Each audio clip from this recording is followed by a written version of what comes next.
Hello everyone, I am Bradley Sward, Associate Professor of Computer and Information Science at the College of DuPage in Glen Ellen, Illinois.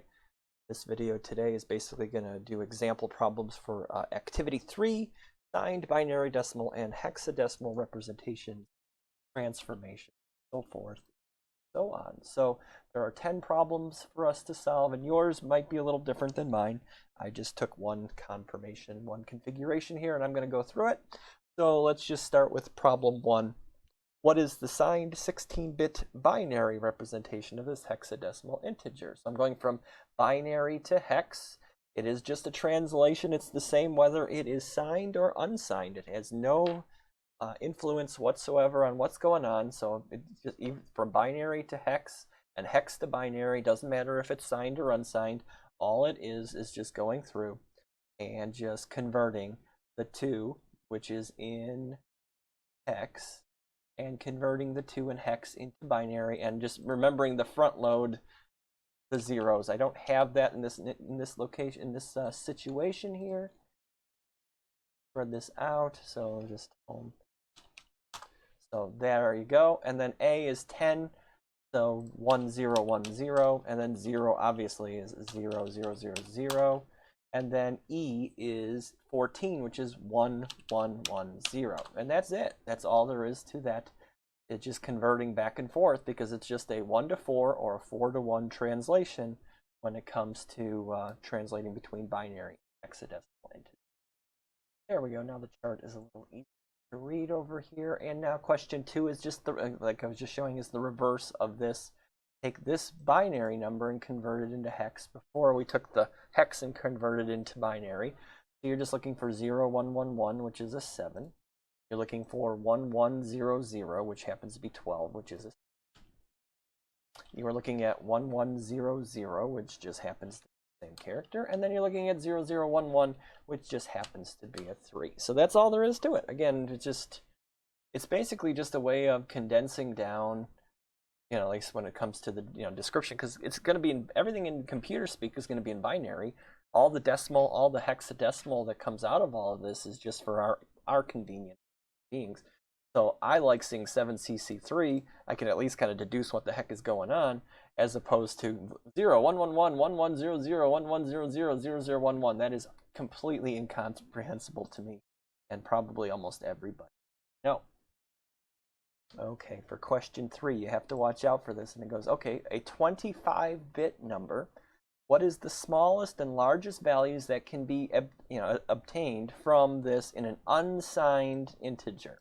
So unsigned is a big deal here. So just think of 25 zeros. That's the smallest number. It's 0. The smallest number has to be 0.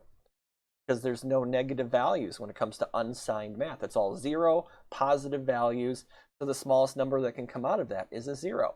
And so now the largest number that can come out of this, there's a formula in one of my previous videos. So you don't have to go out and type in 25 ones and try to figure out and add 1 plus 2 plus 4 plus 8 and so forth and so on.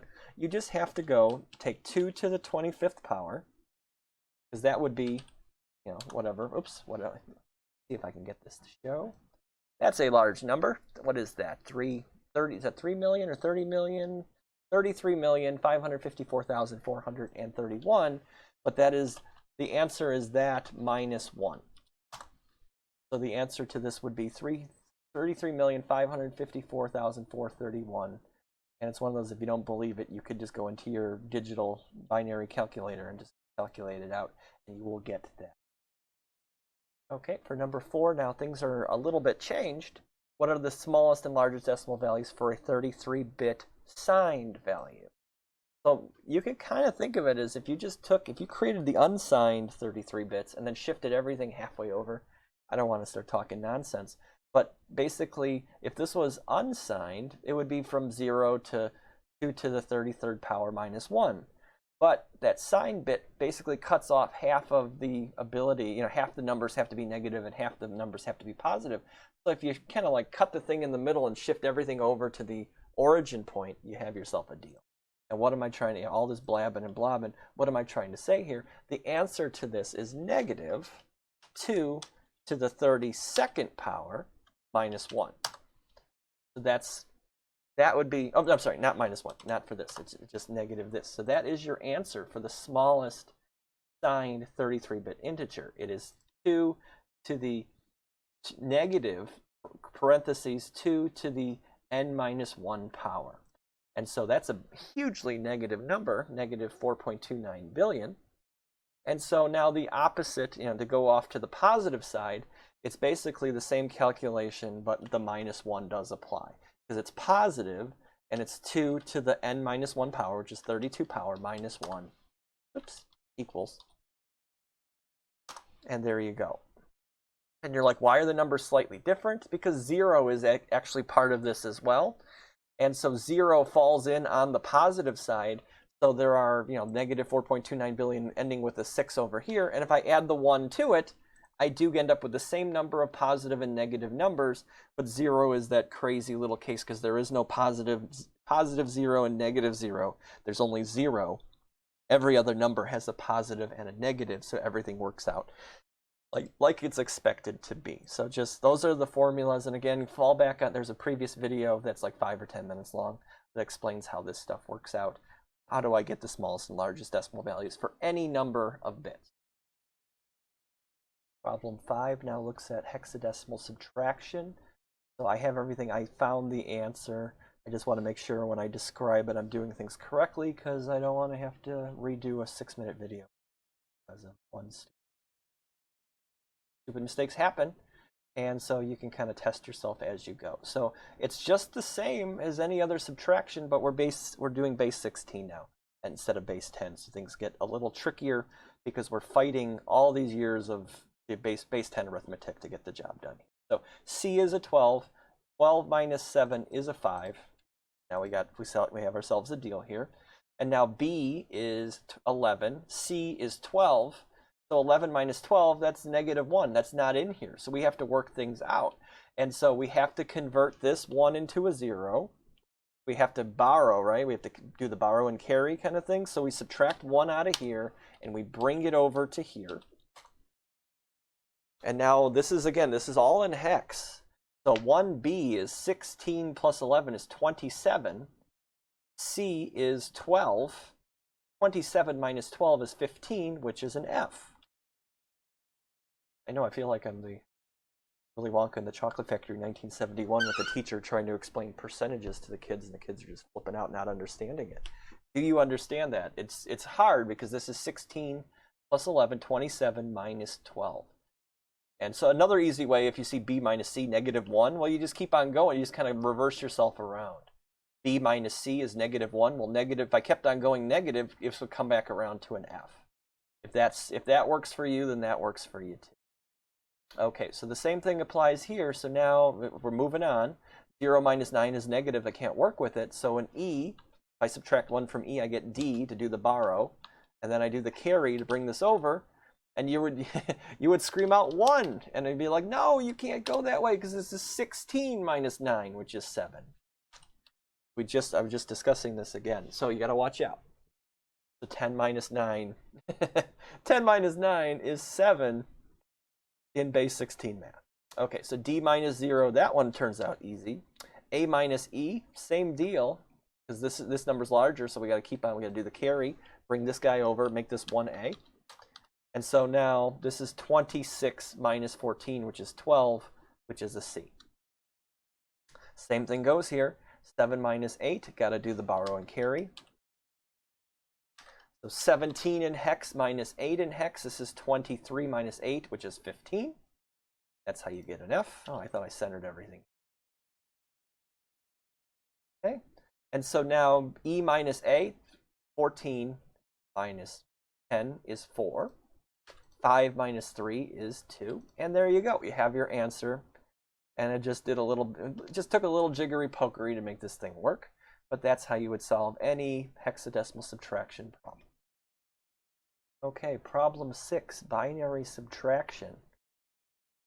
You can say, I am not going to hold you back if you want to find alternate ways to finding solutions to these problems, as long as you're not just typing it directly into a calculator and calling it a day. I don't know how many bits. Is that 32? Is that 24? That's more than 16. There is a lot of tedious math there, and you are going to make a simple mistake, and it's going to cost you points. So it's like, well, binary is great for computers, but the absolute worst thing in the world for humans. So what if we could take this and convert it into hex, and then just do everything we've done before? So without going, doing the translation method, and just going, bit for bit and whatever we're doing, I can just go ahead and put this into binary mode on my calculator here, and put this in here, and what do I get? But this number, E, B, 5, F, 9, E, 8. And that's basically just doing 4-to-1 translations. Every 4 digits of binary converts into 1 digit of hexadecimal. And then just doing the same for this, just hacking it out and just putting this into binary mode back again, putting this in here, just going, okay, so this is now A, 8, E, 0, 9, C, 7, D. It is playing the piano, if you could hear that. Sorry about that. Might continue to do that. He doesn't actually play, he just thinks he's amazing. He's not. But he's better than me. I do the same thing. Okay, so here we go. So let's figure this out. Let's do the same math one more time over here. 8 minus D, I've got to do borrow and carry. D becomes C, this becomes 18. 18 is actually 24. 24 minus 13 is 11, which is a B. C minus 7, C is 12, 7 is 7. That gets me a 5. 9 minus C, borrow and carry. 19 is actually 25. 25 minus 12 is 13, which is D. And then I go E minus 9. E is 14, 9 is 9, so that's 5. C minus 0 is easy and trivial. Have to borrow for this guy to bring this over. 21 minus 14 gets me a 7. A minus 8, 10 minus 8 is 2. E, which is 14 minus A, gets me to 4. And let me just check real quick to see if that is our solution. All the way through E, yeah, E, A, 15. Oops. What is, I gotta, oh shoot, let me go back. That's the problem with what I just did. Okay, E, B, that was what we had here. E, B, 5C, F, 9, D, 8, minus A, 8, E, 0, 9C, 7D is, I got to redo. Yep. And I get 4, 2, 7C, 5D, 5B. Lo and behold, I am correct. My goodness, for once in my life, I am correct, which is great. And I'm happy we're ready to move on to the next problem. Okay, so problem 7, this is where 2's complement starts to play a role here, especially with signed values. If you know you're dealing with a positive signed value, a signed value that has a 0 to start, everything we learned in the unsigned chapter section there applies. You don't have to do any extra work. But whenever I know I'm dealing with a negative number, or I got to convert from negative to positive, like in this case, like we can do positive 3281 easy, but we can't do negative 3281 easily. So if we do figure out what positive is, and then we apply 2's complement to that, we can get ourselves to the actual answer. And so we want this in 16-bit binary mode, and so I start with negative 3200, or I say 3281. And like I've done before here, if I divide this by 2, I get this divided by this. And I remember from last time now, I got to throw the integer in front of it, take the whole number part of this, so I get 1640. And then now this is going to be the modulus of this and this, comma, 2. So 3281 divided by 2 is 1640, remainder 1. These are what we're going to care about, is our remainders here as we work ourselves forward. And so now this is going to equal this guy, and I'm just going to copy this. And so 1640 divided by 2 is 820, remainder 0. We repeat the process over and over and over again until we're down to 0, remainder something. And so I think, I've got to test this thing out to see if it works, but this should be our answer if I take the results of the modulus components and just work my way backwards. And I just say, okay, 110011010001. That is my number. That is what I believe 3,281 is. Oh, bless America. Let me put this in text mode. Oops. Put this in text mode. There we go. So you can see that. And so, again, the thing is, as we do 2's complement and whatever, we have to make sure that we keep the number of bits consistent. So this says 16 bits. I only did 1, 2, 3, 4, 5, 6, 7, 8, 9, 10, 11, 12 bits.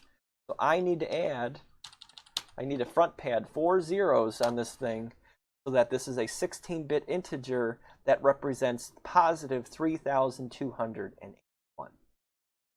And so at this point then, if this is positive 3,281, in order to get myself to the 2's complement so I know what negative 3,281 is, I just have to take all the bits and reverse them, flip them, and add 1. So all the zeros become 1s and all the 1s become zeros. So I get 1, 1, 1, 1, 0, 0, 1, 1, 0, 0, 1, 0, 1, 1, 1, 0. That gets me, that's every bit flipped. That's the NOT operation. I add 1, and and this is what this solution should be. And let me go through my calculator one more time here and go from my integer is basically here. Oops, my decimal version of this is 3,281 negative in 16-bit mode, the word, and I get 1111 1111 0011 0010 111. Oh wait, this is somewhere along the line I screwed up, and now I'm asking for help, and I'm going crazy more than usual, and that's our answer there. Flip all the bits and add 1, which I guess it got lost along the process. But that's all 2's complement is. If I want to go from negative to positive or positive to negative, it's exactly the same process. All I do is I flip all the bits and I add 1. A lot of students think that they add 1 in some situations and subtract 1 in others. Nope. It's always flip all, add 1. That's all you ever have to do to turn a positive number negative or a negative number positive. There are exceptions to that, but that is not for this example right here. The only example is negative max int, since you can't produce a positive from that same value. Okay, so that's number 7. Moving up. All right, for question 8, take this binary 16-bit binary number and turn it into a signed decimal representation. And so now when I see the word signed, again, that's what I have to look out at this and go, am I looking at a positive number or a negative number? And it's easy when you're dealing with base 10 decimal, and you just see a negative sign, and your brain goes, yep, that's a negative number. But it's not so easy in binary and hex especially. So like if I see a 1 in my first digit here, and something, you know, if it's you have to see, is it 0 padded? It is technically 0 padded, because if this is a 16-bit integer, there's no extra space. There's 16 digits. This 1 screams out this is a negative number. So I can't necessarily I can't figure this out this unsigned way, where I just take all the 1s and add them up and then call it a day. The 2's complement plays the part here. I flip all the bits.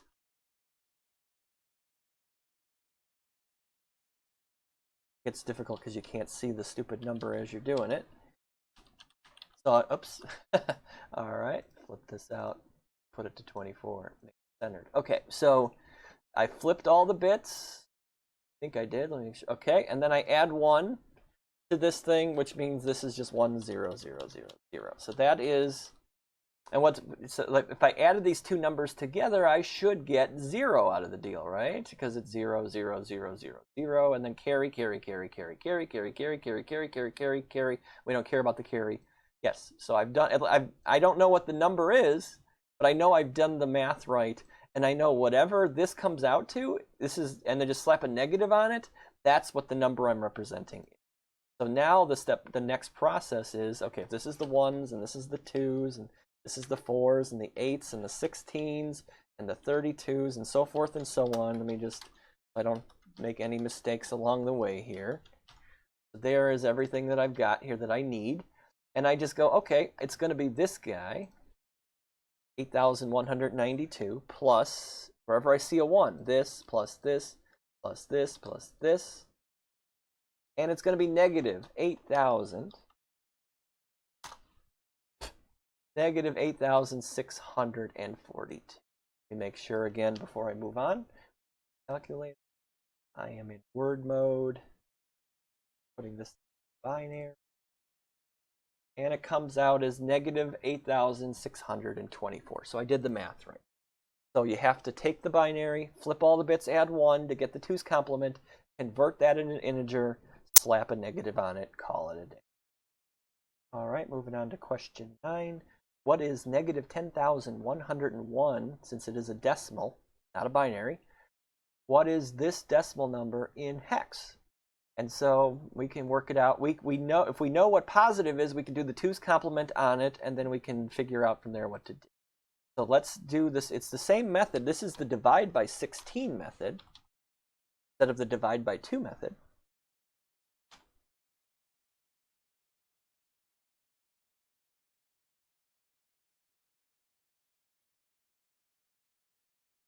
So here we go. So 10,101 divided by 16 is 631 remainder 5. And so now I can just go, this is this number, and just work my way down again, just copy paste this. It'll only take a few goes at it at this point. Do it.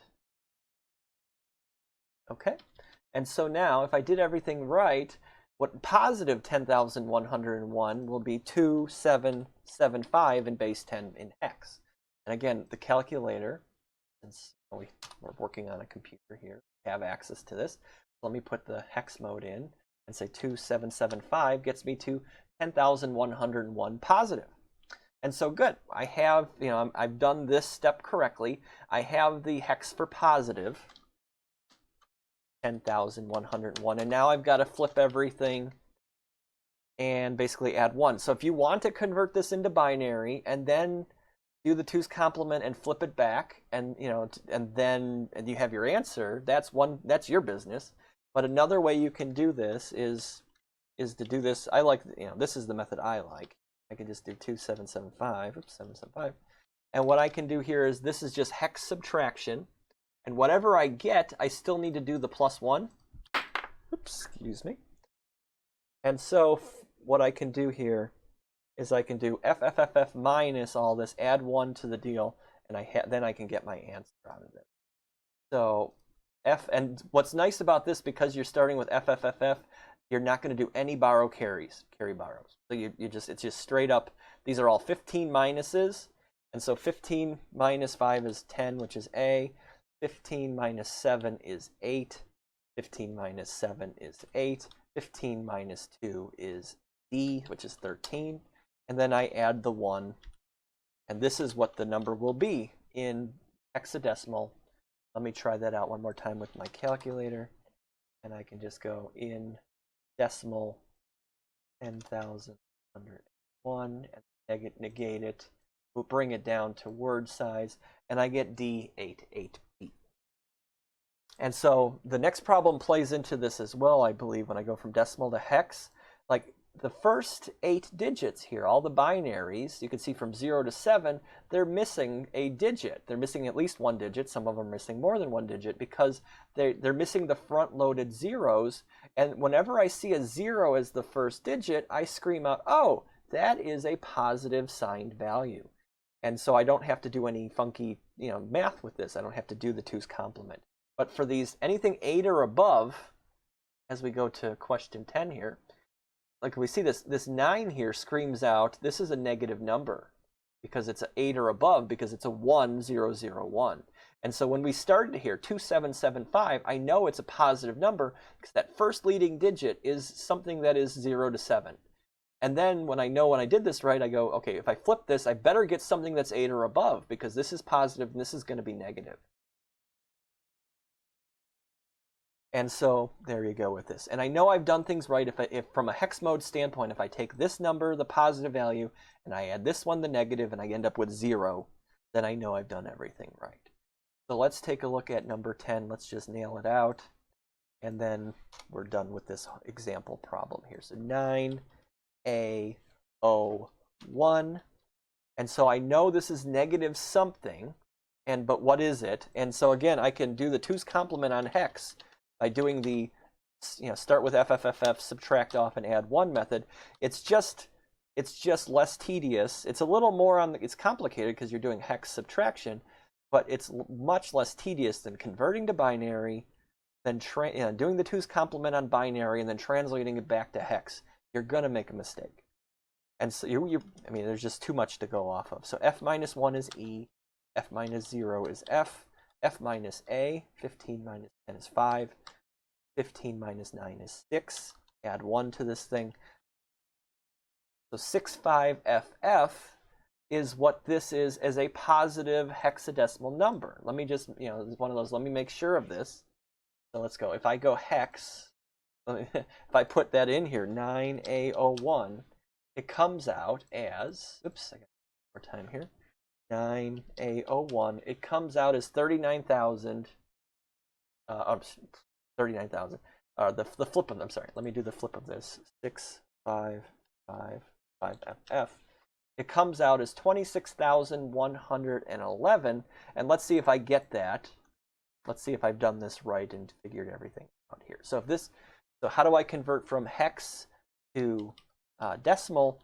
This is the 1's digit, this is the 16's digit, this is the 256's digit, and I can never remember exactly this. Let me just do it here. So this is the 4096's digit, and F's are 15. So essentially, this is going to equal this times this. And this is going to equal the sum of all these up, and we better get 26,100. No. And no, we don't, but we maybe do. And we do. 26,111. So basically, we're converting every digit from hex.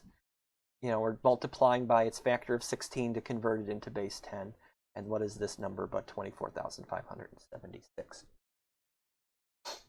And so again, this number, 9A01, comes out to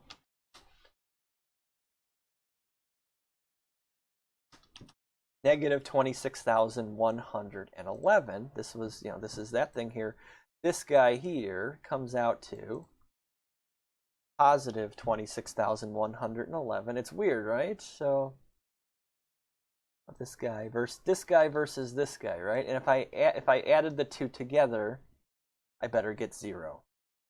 And I do. F plus 1 is 0. Carry. This is a 0. This is a 0. That's a 0. Hope this wasn't too confusing. All of these. Again, I'm not a trained math teacher, so I do my best. But I am a trained computer science instructor, professor, and worked out in the field with this kind of stuff. So if you have any questions or if I said something incorrect, please let me know through swardb@cod.edu or also here in YouTube comments. So thanks for sticking with it. Have a nice week. Have a nice day. I'll see you next time.